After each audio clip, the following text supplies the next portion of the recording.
xuduudaha ugu layaabka badan dunida.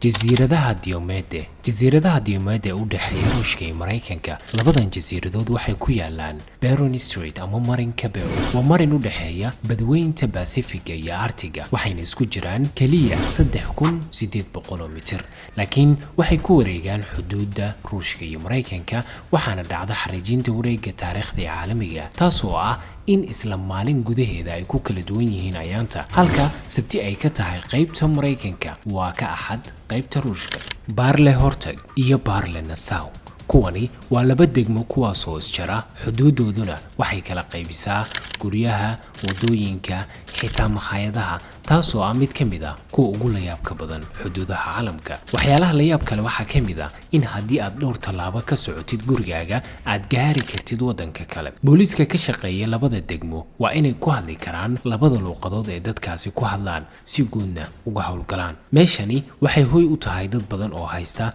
baasaboorada labada waddan ee Belgium iyo Netherlands. Northwest Angle, Minnesota, USA. dhulkan yar oo ka mid ah Mareykanka wuxuu raacsan yahay dhanka Canada, wuxuuna dhacaa waqooyiga fog ee Minnesota, wuxuuna ka go'an yahay dhul ahaan inta kale ee waddanka Mareykanka. waxaa lagu gaari karaa kaliya inaad qaadatid dooni ama diyaarad, ama se dhul ahaan iyadoo la sii marayo dhulweynaha Canada. waxyaabaha layaab kale waxaa ka mid ah waa meesha kaliya ee Mareykanka ka mid ah taasoo qoraxdu ka soo baxdo korka Canada una dhacdo dusha Mareykanka. Mount Everest, Nepal iyo China. halkani waxaa dhaca barta ugu dheer ee caalamka ee buurta Mount Everest, waxayna u kala qaybsantaa wadamada Nepal iyo China, halka xuduudda saxda ahayna ay marto barta sare ee buurta. Nepal waxay u ogoshahay dadka buurta tafaya inay ka koraan qaybta raacsan waddankeeda, taasoo ah dhinaca koonfureed kaliya, halka China ay ogoshahay in dadkeedu ka koraan kaliya dhinaca waqooyi oo ah dhinaca iga xiga. biyadaca Victoria.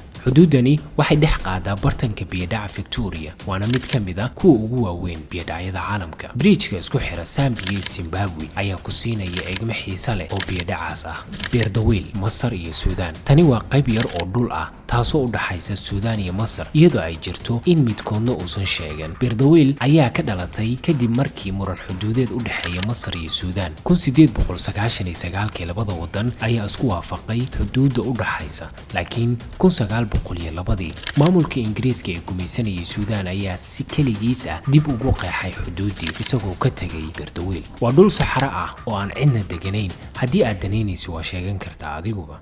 webiga Tumen waa webi xuduudeed kaasoo u dhexeeya wadamada Kuuriyada Waqooyi, China iyo Ruushka. hal meel oo u dhow webiga afkiisa ayay ku kulmaan xuduudaha saddexda waddan, taasoo aad qariib u ah inay ka dhacdo caalamka.